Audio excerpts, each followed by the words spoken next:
സംസ്ഥാനത്തിൻ്റെ സമ്പത്ത് കൊള്ളയടിക്കപ്പെട്ടിരിക്കുന്നു, ഖജനാവ് കാലിയാക്കപ്പെട്ടിരിക്കുന്നു. വീണ്ടും ഒരു തെരഞ്ഞെടുപ്പിലേക്ക് കേരളം നടന്നുപോയിക്കൊണ്ടിരിക്കുന്നു. അവിടെ അഴിമതി പ്രശ്നമല്ല,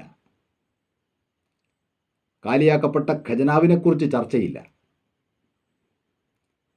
മെയ് 4 ശേഷം കേരളം എങ്ങനെ ജീവിച്ചു പോകണം എന്നതിനെക്കുറിച്ച് സംവാദമില്ല, ചർച്ചയില്ല. ചർച്ച ചെയ്യുന്നതൊക്കെയും മതമാണ്, മതമാണ്, മതമാണ്. നമ്മുടെ വേങ്ങര നിയമസഭാ മണ്ഡലത്തിൽ ഇപ്പോൾ മത്സരിക്കുന്ന മുസ്ലിം ലീഗിൻ്റെ ചെറുപ്പക്കാരനായ നേതാവ് KM ഷാജി തുടക്കമിട്ട ഒരു ആശയ സംഹിതയാണ് ഈ മതം മതം മതം. അയാളത് പച്ചയായി പറഞ്ഞു. അയാളത് കൃത്യമായി വളരെ ഭംഗിയോടുകൂടി പച്ചയായി പറഞ്ഞു. കേരളത്തിൻ്റെ സാംസ്കാരിക മുഖത്തേക്ക് അയാൾ കാർക്കിച്ചു തുപ്പി. ആ തുപ്പൽ കേരളീയ സമൂഹം ഏറ്റുവാങ്ങിയിട്ട് ഏതാണ്ട് ഒരു വർഷത്തോളം പൂർത്തിയാവുകയാണ്. അയാളിപ്പോൾ മത്സരിക്കുന്നത് അയാളുടെ മതം മാത്രമുള്ള, അയാളുടെ മതത്തിലെ ആളുകൾ മാത്രമുള്ള ഒരു പ്രദേശത്തല്ല, കേരള സംസ്ഥാനത്തിലെ ഒരു നിയമസഭാ മണ്ഡലത്തിലാണ്.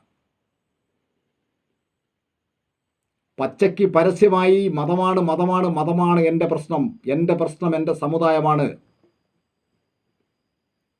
എൻ്റെ സമുദായത്തിൽ ഒട്ടനവധി സംഘടനകളും മറ്റു സമൂഹങ്ങളും ഉണ്ടെങ്കിലും ഞങ്ങൾക്കൊരു പ്രശ്നം വന്നാൽ ഞങ്ങൾ ഒത്തുപിടിക്കും. നമ്മുടെ സംസ്ഥാനത്തിൻ്റെ ഭരണം UDFിലൂടെ ഞങ്ങൾ തിരിച്ചു പിടിക്കും, അത് ഞങ്ങളുടെ സമുദായത്തിന് വേണ്ടി ഞങ്ങൾ ഉപയോഗിക്കും എന്ന് പറഞ്ഞ ആ വിദ്വാൻ മലപ്പുറം ജില്ലയിലെ വേങ്ങര നിയമസഭാ മണ്ഡലത്തിൽ മതേതരമായി ചിന്തിക്കുന്ന ഒരു ജനതയോടുകൂടി വോട്ടഭ്യർത്ഥിക്കുന്നു. അവിടെ വലിയ ആൾക്കൂട്ടമാണ്. വലിയ രീതിയിലുള്ള പ്രചരണ കോലാഹലങ്ങളാണ് വേങ്ങര നിയമസഭാ മണ്ഡലത്തിൽ ഈ നിമിഷം വരെ